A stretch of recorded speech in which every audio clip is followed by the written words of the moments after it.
Hello, I'm Vanessa, and at a family reunion, my brother's wife laughed as her son threw my bag across the room. It wasn't just the insult that hurt, it was the years of manipulation, the lies that kept me silent, and the betrayal I never saw coming. But what I did next shocked them all. What would you do if your own family turned against you? Hook 2. Can you imagine being the outcast in your own family? They lied, they manipulated, and they took everything from me. All I ever did was give. But when they pushed me too far, I decided I wouldn't be their doormat any longer. What happened next will leave you speechless. Keep watching, because the story isn't over yet. The house sat quietly by the lake, surrounded by trees that were starting to turn their late summer hues. The air was warm but carried a subtle chill, like a secret hidden just below the surface, waiting to be uncovered. It was the kind of day when everything seems peaceful on the outside, but deep inside, something else stirs. I stood at the edge of the patio, watching my family laugh and chatter around the long wooden table. It was supposed to be a family reunion, a time to reconnect and celebrate the bonds we shared. But as I watched them, I couldn't shake the feeling that I was on the outside looking in. I was the youngest, always the one to fade into the background, unnoticed. My family never took me seriously. To them, I was just the quiet one, the one who kept the peace, the one who never made waves, and I was fine with that, at least for a while. But as I grew older, I began to wonder, when would I stop being ignored? When would I stop being the doormat? I wanted to be seen. I wanted to be heard. But that day, I didn't expect it to happen the way it did. The moment came out of nowhere. My brother's son, a bratty 12-year-old named Nathan, decided that my purse was his target. With a smug look on his face, he tossed it into the pool, his laughter echoing around the yard. Everyone else seemed to freeze for a moment, unsure whether it was a joke or something worse. "Nathan, what are you doing?" I gasped, but my voice felt small in the grand scheme of the situation. "Dad says you don't deserve nice things," Nathan taunted, his voice full of malice. The words stung more than I'd like to admit, though I kept my face blank. My heart raced, the sting of humiliation creeping up my spine. The anger bubbled beneath the surface, but I didn't let it show. Not yet, not in front of them. I stood still for a moment, fighting the urge to say something, to retaliate. But the silence in the air was louder than anything I could have shouted. It was clear to me that no one would stand up for me, that no one even cared enough to stop it. I turned to see my sister-in-law, Miss Cooper, standing there with a smirk on her face. She didn't even try to hide the amusement in her eyes as she watched me. It was like she took pleasure in seeing me humiliated. My pulse quickened, and I felt the walls closing in around me. But there was no explosion, no confrontation. I said nothing. I did nothing. I simply stood there, the weight of the moment pressing down on my chest. I walked away quietly, my breath shallow as I reached for my daughter's hand. She looked up at me with concern, but I didn't have the words for her. I didn't have the words for myself. As I left the table, I knew things were about to change. But I wasn't sure how or when, not yet. I didn't make it far. My brother called me a few minutes later, his voice tense and irritated. "What's your problem?" he demanded. "It was just a joke." A joke. The words hit me like a slap in the face. Just a joke. The call ended quickly after that, with him dismissing my feelings and telling me to stop overreacting. The realization hit hard. My family didn't care. They never did. I wasn't a person to them. I was just someone to ignore.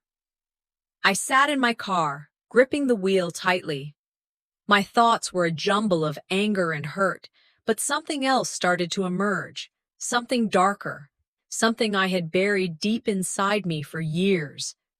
If they think I'm weak, I thought, I'll show them what happens when I stop being silent. That's when it hit me. This wasn't just about the purse.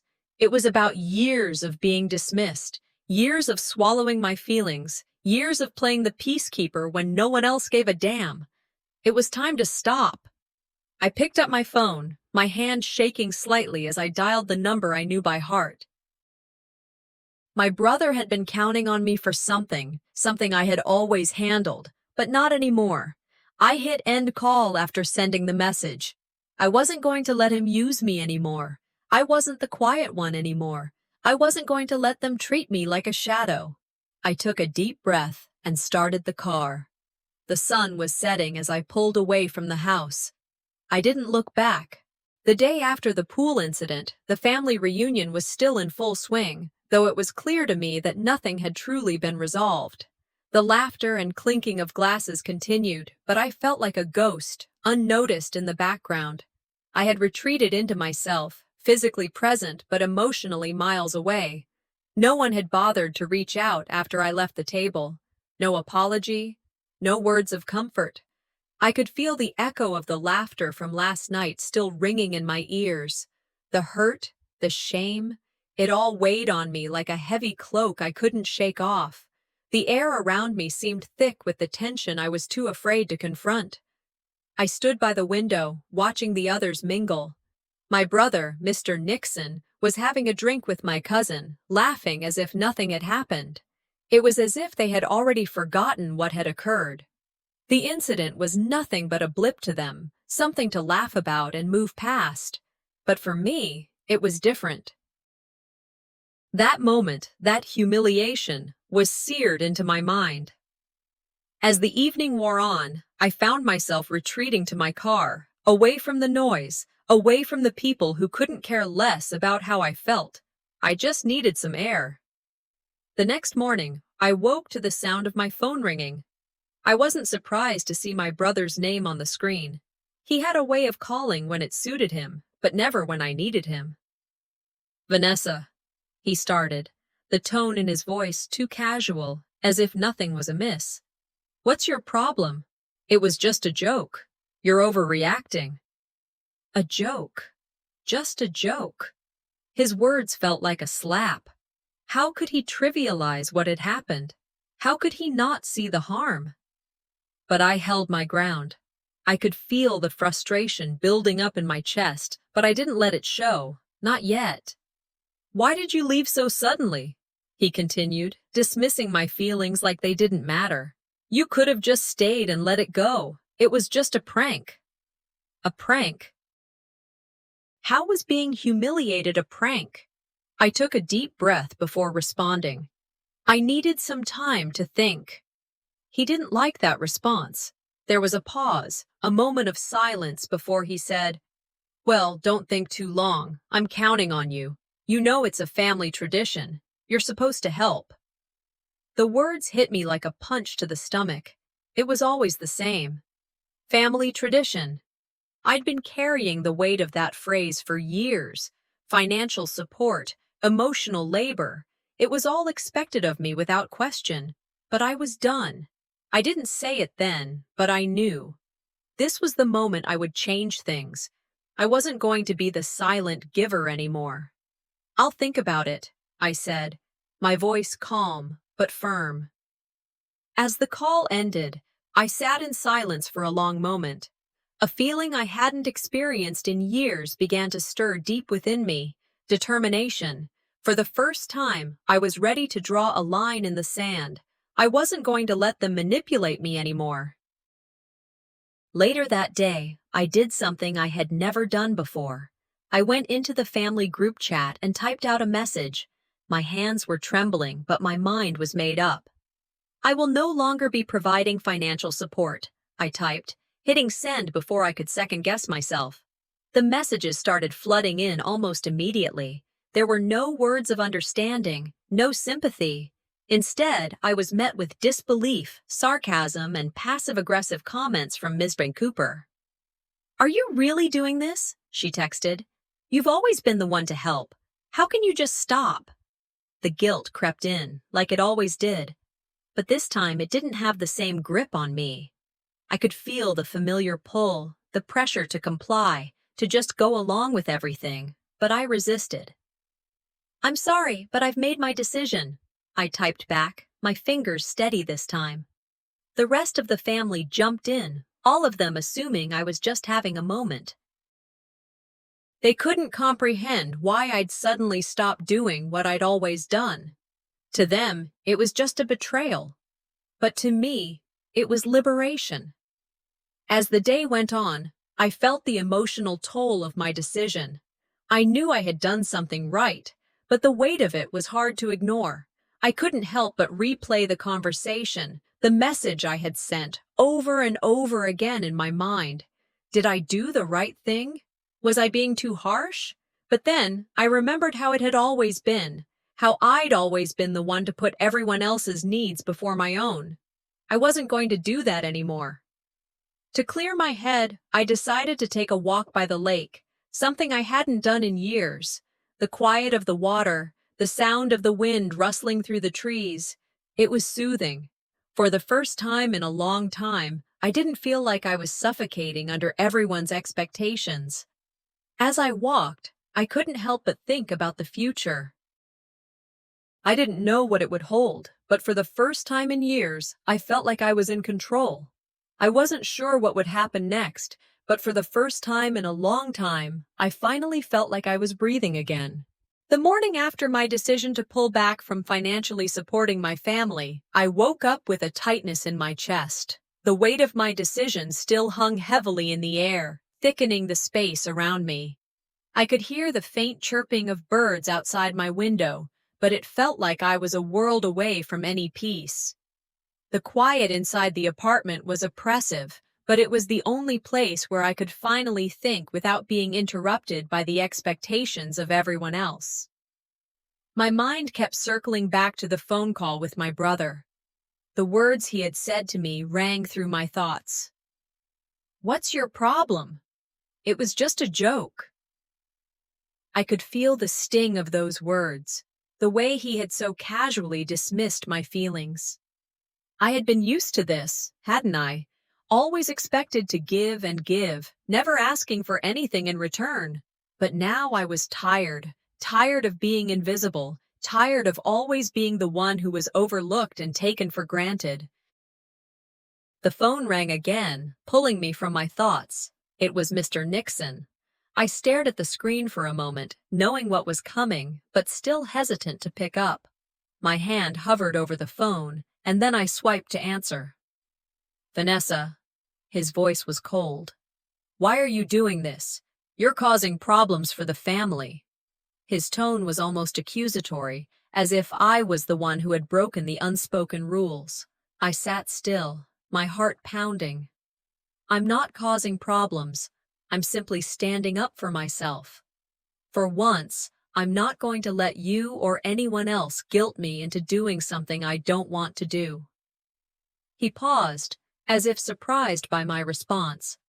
Then he said, "You can't just walk away from your responsibilities. We've always depended on you, and now you're just throwing it all away." I could feel the heat rising in me. "You've always depended on me, but at what cost? I've given, and for what? To be treated like I don't matter.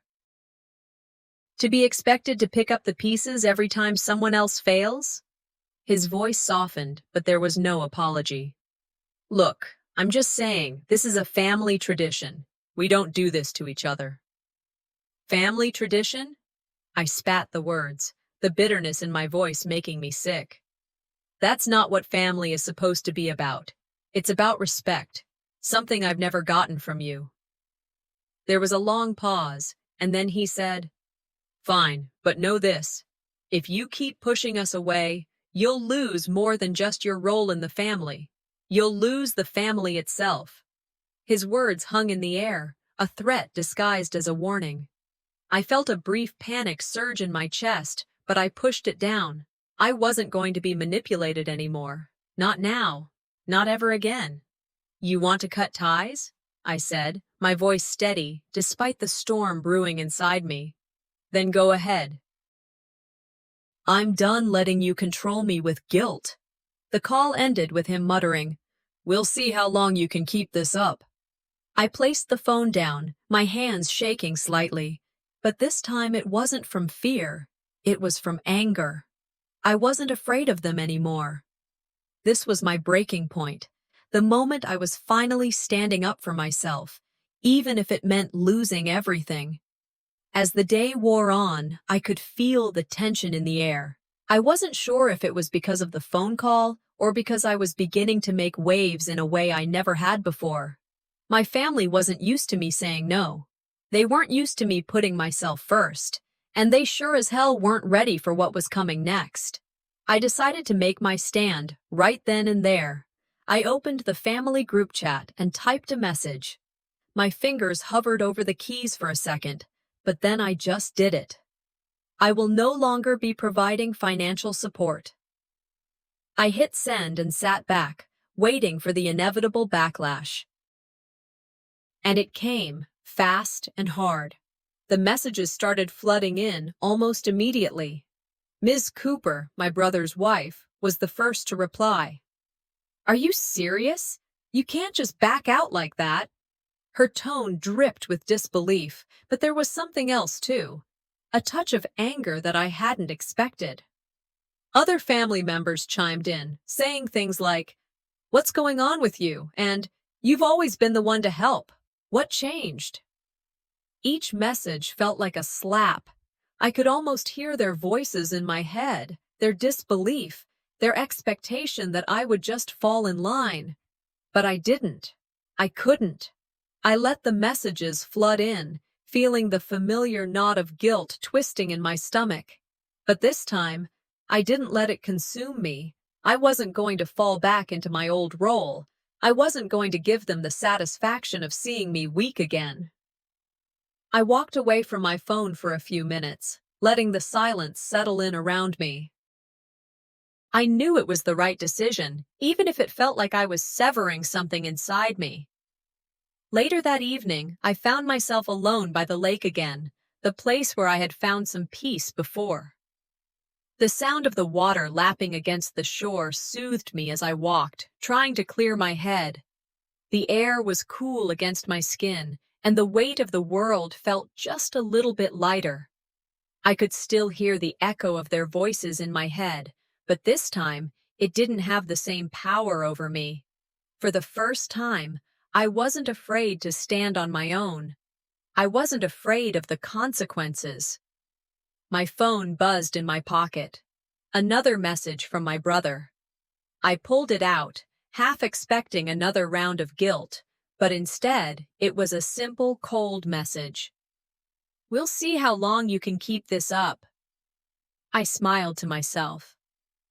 They didn't know who they were dealing with anymore. I wasn't sure what was coming next, but I knew one thing for sure. I wasn't going to give in. Not this time. The small cafe where I met Ms. Cooper was quiet, almost too quiet. The late afternoon sun filtered through the windows, casting a warm glow on the wooden tables, but it felt like the world outside had slipped into a kind of hush. Inside, it was a different story. The air between us was thick with unspoken words. I had been getting the cold shoulder from my family for days now. Ignored texts, passive-aggressive calls, the silence that felt like a weight pressing on my chest. I had been prepared for this, but the sting still hit hard. I sat across from Ms. Cooper, her eyes cold and calculating as always. She had that look, the one that always made me feel small, like I was somehow beneath her. But not today, not anymore. She took a sip of her coffee before leaning forward, her voice low, yet it carried a quiet, menacing tone. "You don't know what you're doing. This is your last chance to make things right," she said, her gaze never leaving mine. "If you refuse to help, we're done with you. For good." I swallowed, a mix of anger and disbelief boiling in my chest. There it was, the ultimatum I had been waiting for. The final warning. I wanted to shout, to scream at her for thinking she could control me like this. But I didn't. I stayed calm, steady, my voice even as I replied, "I've done enough for this family, and I'm not going to keep doing this for people who don't even respect me." For the first time in my life, I wasn't the one trying to keep the peace. I wasn't apologizing for simply existing. Ms. Cooper's eyes narrowed, her lips curling into a thin line. For a moment, I thought she might say something else, but instead, she just leaned back in her chair, as if deciding what to do with me. Her words came out cold, biting. "Fine," she said, "but don't say I didn't warn you." I felt a twinge in my chest, but I pushed it down. This was the moment I had been waiting for, the moment I could finally say no, and it felt liberating. I stood up to leave, and as I turned toward the door, I couldn't help but glance back at her. The coldness in her stare was enough to freeze anyone in their tracks, but not me. Her eyes were cold, but my heart was colder now. "I guess we'll see," I said, the words hanging in the air between us before I walked out of the cafe, leaving her behind. The moment I stepped outside, the tension in my body loosened just slightly, but it wasn't gone. The weight of the situation had only grown heavier. I was about to break something that could never be fixed. As I walked down the street, the reality of what I had done began to sink in. I had just severed ties with my family. My whole life had been built on these expectations, these roles I had played, but no more. It wasn't just the financial support I had been giving, though. It was everything, the constant self-sacrifice, the years of being taken for granted, the emotional labor I had been doing for them without ever getting anything back. This time, I wasn't going to let them use me anymore. I reached for my phone and, without hesitation, texted my brother. The message was short, direct. "I'm done. You've all made it clear how you feel, and I'm not going to beg you to care anymore." I hit send and stared at the screen for a long moment. There was no going back now. The next few hours were quiet, almost eerily so. I tried to distract myself, but the silence felt deafening. I knew what was coming, but that didn't make it any easier. I didn't feel regret, exactly, but I couldn't deny the sting of isolation that crept in. Then, just as I was beginning to settle into that numbness, my phone buzzed again, a text from my mother. My heart skipped a beat. I opened it quickly, but the words hit me harder than I expected. "We've made our decision. You're out." The coldness in those words made my stomach drop. It wasn't just a rejection. It was an erasure. I stared at the message for a long time, unable to respond. The weight of their decision settled heavily on my chest, but I wasn't crushed. I was angry. I was furious. How could they treat me like this? After everything I had done, I had given them everything I had, and this was how they repaid me. But as the anger boiled inside me, something else started to build. Something I had never allowed myself to feel before. Empowerment. They had underestimated me. They thought they could break me. But this time, I wasn't going to give in. A few days later, things got worse. The family had fully frozen me out. Messages stopped coming through. Calls went unanswered. And when I did see them at a gathering, it was as if I was invisible. Their coldness wasn't subtle anymore. It was a glaring, deliberate rejection. The silence was unbearable at first. But then, slowly, something inside me shifted. I had to admit that the isolation didn't hurt as much as I thought it would. What I felt now wasn't fear. It was defiance. I wasn't going to play their game anymore. I was sitting at my kitchen table when my phone buzzed again. Another message from my brother. I opened it with a sense of dread, but instead of just more guilt, the words were harsh, direct, and personal. "You're making a mistake. Do you really want to lose everything? This is your last chance." I read it over and over. The threat was clear, but what they didn't understand was that this was no longer about me playing the role they wanted. This was about me taking control of my life. I typed a response quickly, without overthinking it. "If this is what you want, then fine.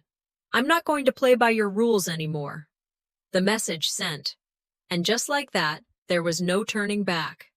As I set my phone down, I felt a sense of finality wash over me. It was done. The battle lines had been drawn, and I had chosen my side. I wasn't going to bend anymore. I wasn't going to play the martyr for a family that couldn't see me for who I really was. And I was ready for whatever came next. The evening was quiet, the kind of silence that wrapped around you like a suffocating blanket. I sat alone in my apartment, the harsh fluorescent light casting shadows across the room.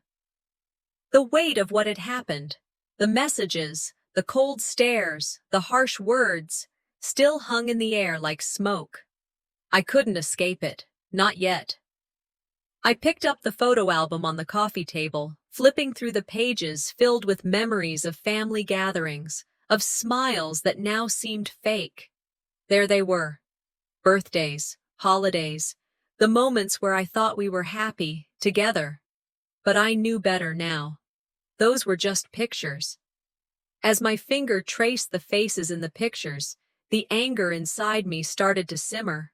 I had been the one to always give, to always show up, and yet I had been the one left behind. I had tried to hold the family together, tried to be the one they could count on, but no more. I've lived my whole life bending over backward for them, I muttered to myself, the words tasting bitter in my mouth. It's time they see the real me. I had reached a breaking point. The last few weeks had pushed me to the edge, and now, sitting here, I could feel the tension building inside me like a storm waiting to explode. There was no going back from this. The choice had been made. The phone rang, pulling me out of my thoughts. I didn't need to look at the screen to know who it was. Josh. My brother. I hesitated, but only for a moment. I had been expecting this call. He had been the one who always managed to sound so reasonable, even when the situation was anything but. I answered the call, keeping my voice steady. Vanessa, he started, his voice tinged with desperation. We need to talk. I know you're upset, but please, listen to me. This isn't just about you. Mom wants us to come together. She's worried. His words stung, but not in the way they used to. This wasn't the brother I knew. This was a man who had been raised in the same family, yet chose to be blind to the manipulation, the guilt trips, the never-ending demands. His apology felt hollow, a last-ditch effort to avoid the truth. I know you've been hurt, but can't we just try? We're a family, Vanessa. Don't let this tear us apart, he pleaded. I felt the heat rise in my chest. The words that had been sitting in my throat for years finally came out. I've been hurt for years, Josh. You don't get it. This is not just about one argument or one mistake. It's about everything. It's about how I've been used, how I've been expected to put everyone else first while I've been ignored. You want me to just forgive and forget, but I can't do that anymore. His silence on the other end of the line spoke volumes, but he quickly recovered. Please, don't do this. You're being selfish. That word, selfish. It was the word they always used when I finally stood up for myself. I knew he was trying to manipulate me, trying to pull me back into their world of expectations and silence. For the first time, I felt nothing but cold silence as I hung up the phone. I wasn't ready to forgive him. Not this time. The moment I set the phone down, I felt something shift inside me. The anger that had been simmering now ignited into something more powerful. Resolution. I was done. Done with the guilt. Done with the manipulation. I couldn't go back, and I wasn't going to let them drag me into their toxic world again. The weight in my chest felt lighter, but my hands were shaking. I stood up and walked over to my desk, grabbing a pen and a blank piece of paper. My thoughts began to spill onto the page, raw, honest, and unfiltered. This was my truth, and I wasn't going to apologize for it anymore. I wrote the letter to my family, detailing the pain I had endured, the years of being ignored and manipulated. Every word felt like a weight lifted, but I knew that once I sealed it, there would be no going back. This was the end of the life I had known, but it was the beginning of something new. If they really loved me, they wouldn't have let it get this far, I thought, my hand trembling as I finished the letter. This is for me, for once. With a heavy heart, I sealed the envelope, knowing this would be the end of the life I once knew. The family's response didn't take long to come. It was exactly what I expected, only more hurtful than I could have imagined. "You're being selfish," my brother's text read. "You're tearing this family apart for nothing. You're ungrateful, and you know it." It wasn't just the words that stung. It was the realization that they would never understand. They saw me as the one who should give and give without ever questioning it. They saw me as weak, and I had let them, but not anymore. I stared at the message, a strange sense of relief washing over me. And for the first time, I wasn't afraid of them. The next few days felt like a whirlwind. I was still processing everything, but I knew I couldn't let them hold me back anymore. The family wasn't going to change, but I could. I started reaching out to old friends I had neglected over the years. I spent hours on the phone, catching up with people who had never asked anything of me, people who didn't expect me to be someone I wasn't. The pressure that had weighed on me for so long started to lift, and for the first time in years, I felt like I was living for myself. Then, just as I was beginning to feel like I was in control of my life, my phone rang. I saw my mother's name on the screen. I wasn't sure I was ready to pick up, but I knew I had to face her eventually. The morning was eerily quiet as I paced back and forth in my apartment. The stillness felt heavy, suffocating even. It was a silence I hadn't known I'd been craving, the calm before the storm I had summoned. The weight of everything that had led to this point was pressing on me, but I couldn't turn back. Not now, not after everything that had happened. I had made my decision. There was no going back from here. The phone had been silent for hours. No more texts, no more calls, just the cold, suffocating silence. I didn't know if I felt relief or fear, maybe a mix of both. But the knot in my stomach was still there, a reminder that I was on the verge of losing everything I once knew. I've lived my whole life bending over backward for them. "It's time they see the real me," I whispered, the words barely escaping my lips as I stood in front of the window, staring at the world outside.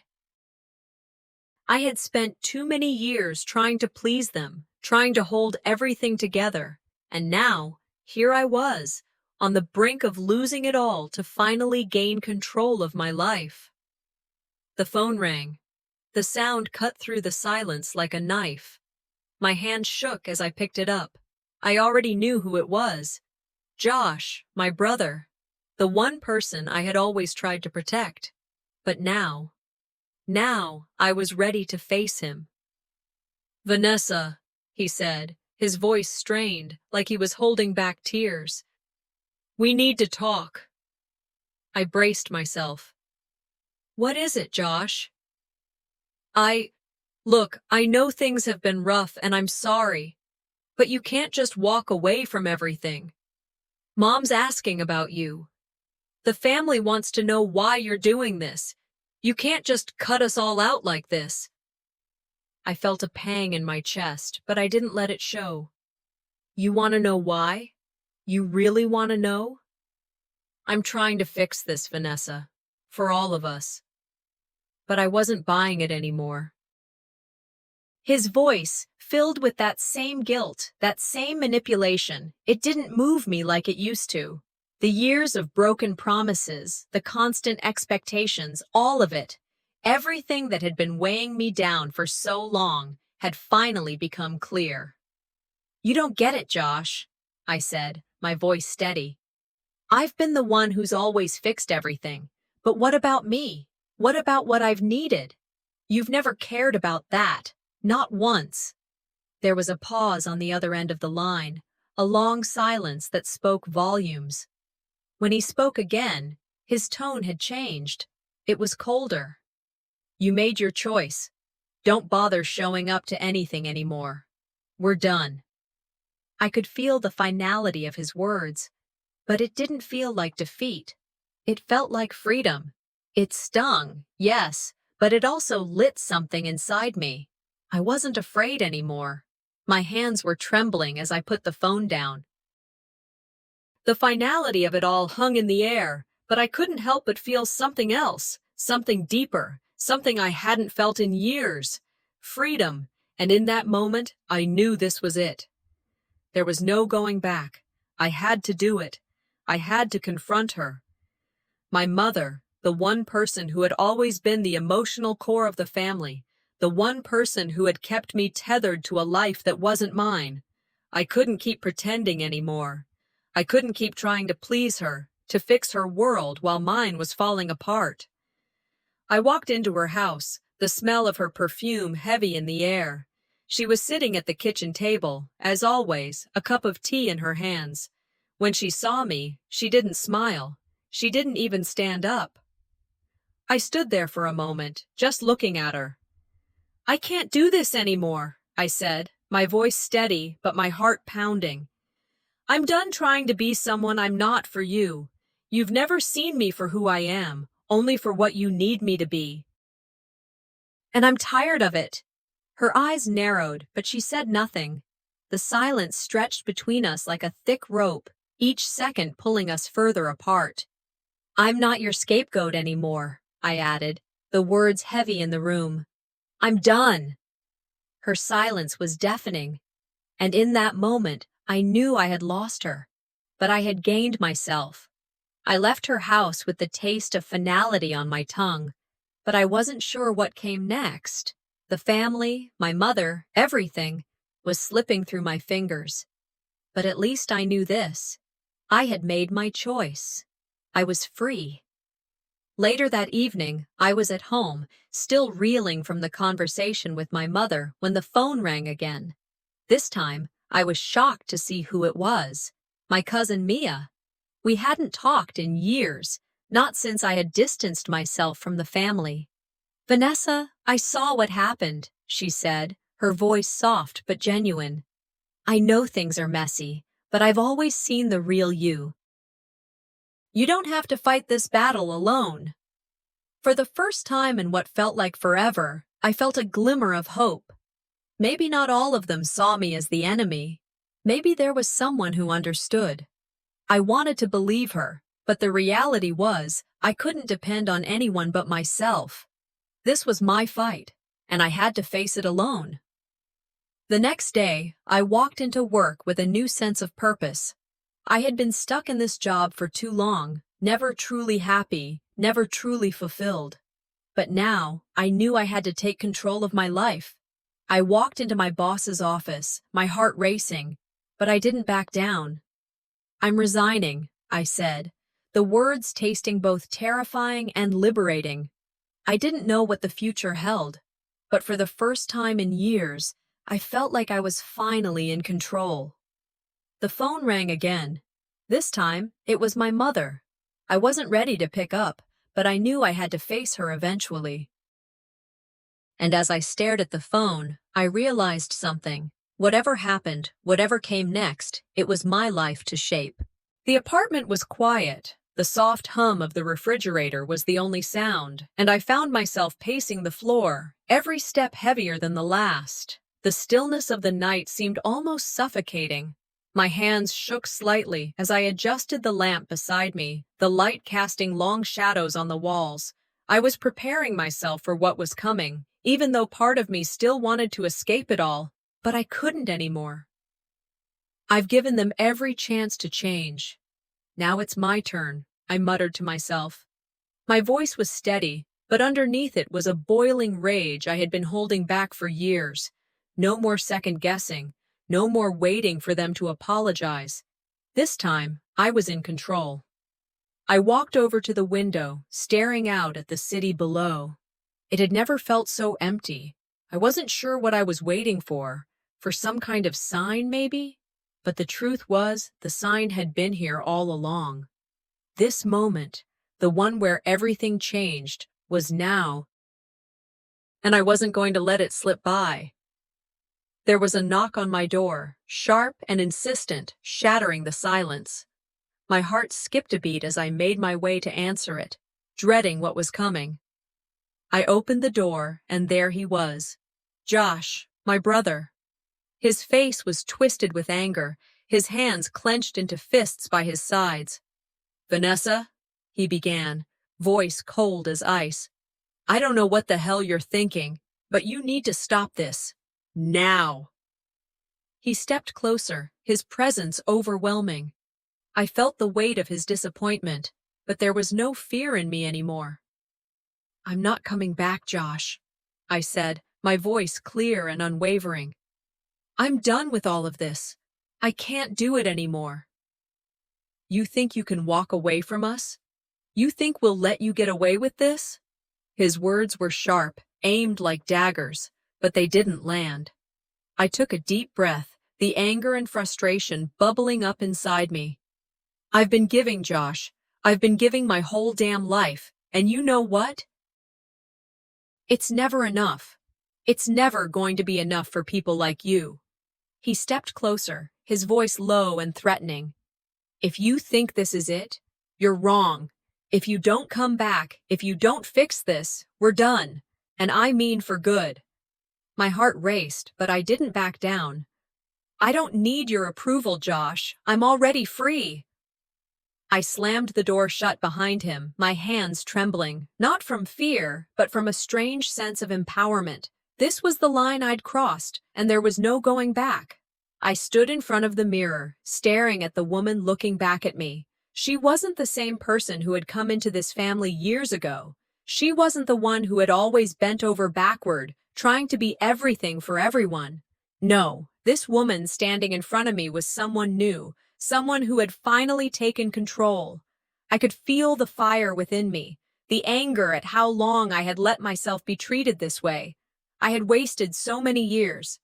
This isn't about revenge. It's about taking back control over my own life, I whispered to myself, the words a mantra I had needed to hear for years. I grabbed my phone, hands steady now, and sent the message, the one that would end it all. I sent it to my mother, to the rest of the family. "I won't beg. I'll go my own way."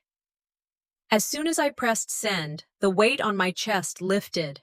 For the first time in years, I felt peace settle over me. It wasn't going to be easy, but it was the first time in so long that I wasn't afraid. I wasn't begging.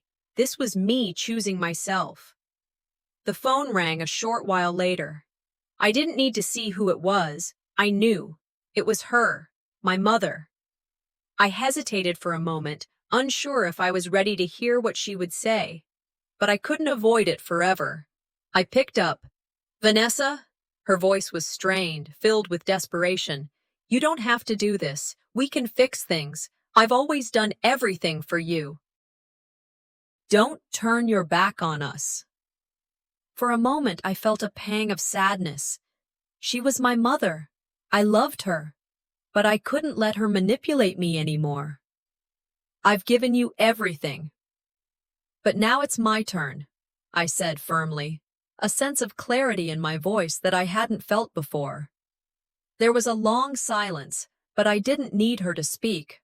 I already knew. I wasn't going to be her sacrifice anymore. And I wasn't going to sacrifice myself for anyone ever again. Later, I sat on my couch, reflecting on everything that had just happened. I had crossed the line. I had taken the first step in reclaiming my life. It felt like freedom, but it also felt terrifying. I opened up my social media, staring at the blank screen in front of me. This was it. I was going to make my departure public. It was a way to make it final, to make them see that I was done. I took a deep breath and typed the message. "I've spent my life trying to fit into a mold that was never mine. I've tried to please everyone, and in doing so, lost who I was. Today, I'm choosing peace. I'm choosing myself. No more toxicity. No more manipulation. I'm walking away from what no longer serves me. It's time to live my life on my terms. I stared at the screen for a moment, unsure if I was ready. But I knew I had no choice. I had to do this. I hit post. The moment I did, I felt a strange sense of relief. For the first time, I wasn't afraid of the consequences. I had already won. The fallout was swift. Within minutes, my phone started buzzing. Angry messages flooded in. Josh, my brother, sent a long text, filled with venom. "You'll regret this, Vanessa. You're nothing without us." I stared at the message, feeling nothing. The pain they had inflicted on me throughout the years was nothing compared to the liberation I felt now. The weight of their judgment didn't affect me anymore. I put the phone down and let the silence fill the room. And for the first time in a long time, I didn't feel empty. I felt free. The silence in my apartment was almost deafening as I stood by the window, looking out over the city below. The calmness felt almost unnatural, like the calm before the storm. I had made my decision, and now it was time to face the consequences. My heart raced as I thought about what was coming next, but deep down, I knew I was ready. This was the moment I'd been preparing for. I had given them every chance to make it right. I had begged, I had given, I had sacrificed, but no more. This time, it was my turn. No more second guessing, no more wondering what might have been. I had walked away, and now I was ready to take control. With one last deep breath, I knew I wasn't just ready. I was determined to make them see who I truly was. The doorbell rang, cutting through the silence. I froze for a moment before walking to the door. My stomach churned as I opened it, revealing Josh and my mother standing on the other side. Their expressions were a mix of frustration and desperation. "Vanessa," Josh said, his voice tight with anger, "you're making a mistake. This is your last chance. You've been warned." His eyes burned with an intensity I hadn't seen before, and I knew this wasn't just about the family anymore. This was about him losing control. "I'm done, Josh," I said, my voice steady but sharp. "I'm not coming back. I can't keep doing this." My mother stepped forward, her face a mask of hurt. "Please, Vanessa. We're family. We need you. Don't walk away from us. Don't throw everything away over this." I felt a sting in my chest, but I didn't flinch. This wasn't about them anymore. "You've used me all these years, and I let you. But no more," I said, my voice shaking with the anger I'd been holding back for far too long. "I'm not the person you want me to be. And I'm not going to let you keep trying to make me that person." Josh's face twisted in fury, but I could see the cracks in his facade. He wasn't used to being confronted like this. I wasn't just standing up for myself anymore. I was standing up for everything they'd ever taken from me. And then, just as I thought I was in control, Josh pulled out the bombshell. A legal document. "You think you've won?" he spat. "You've been written out of the will. You get nothing. This is your consequence for walking away." My breath caught in my throat as the document was shoved into my hands. It felt like the floor had dropped out beneath me. All the years of family loyalty, all the love I had given, had been reduced to nothing in a single, cold gesture. But even as the initial shock hit, a surge of determination coursed through me. "You thought I wouldn't figure this out, didn't you?" I said, looking Josh in the eye, refusing to show weakness. "You thought you could sweep me aside just like that." I could feel my fists clench at my sides, the weight of the betrayal heavy in my chest. But it wasn't enough to break me. I wasn't going to let them win. Not now. Not after everything. "You've made a mistake," I said, the words coming out more forcefully than I intended. I took a moment to collect myself. I couldn't let this tear me down. Not now. I knew what I had to do. With a calm I didn't even know I possessed, I pulled out my own trump card. A hidden document, one I had kept tucked away for years. A will of my own, one that proved my rightful share, one that would take away Josh's leverage. I could feel the tide shifting. The power was no longer in their hands. It was mine. "You've underestimated me for far too long," I said, staring Josh down. "I've been playing your game, but now I'm rewriting the rules." The look on his face was priceless. For the first time, I wasn't the one trying to fix things. I wasn't the one begging. I was in control. I knew this moment was my last chance to cut the ties for good. I grabbed my phone, and without hesitation, I opened up my social media. I had been holding back for so long, but now I wasn't afraid of the consequences. As I typed out my post, I felt a calmness I hadn't felt in years. This wasn't just about them. It was about me taking back my narrative. "I've spent too long trying to make things work that were never meant to be," I wrote. "I've been manipulated, used, and betrayed. But no more. I'm done. I'm choosing myself.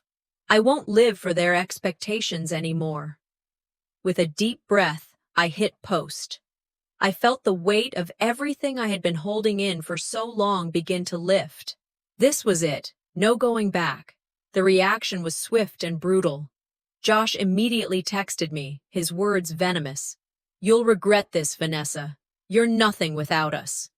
I read his message, and for the first time, I felt no pain, no anger. Just clarity. The life they had tried to force me into being the person I was never meant to be, was over. I wasn't going to regret it, not for a second. The phone kept buzzing, but I ignored it. The messages, the calls, they didn't matter anymore. I had already won. I stood in the middle of my apartment, the silence louder than anything I had ever felt.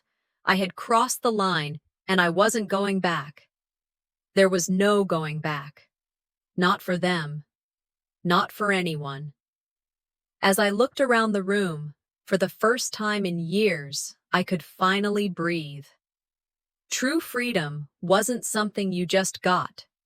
It was something you fought for. And tonight, I had fought. And I had won.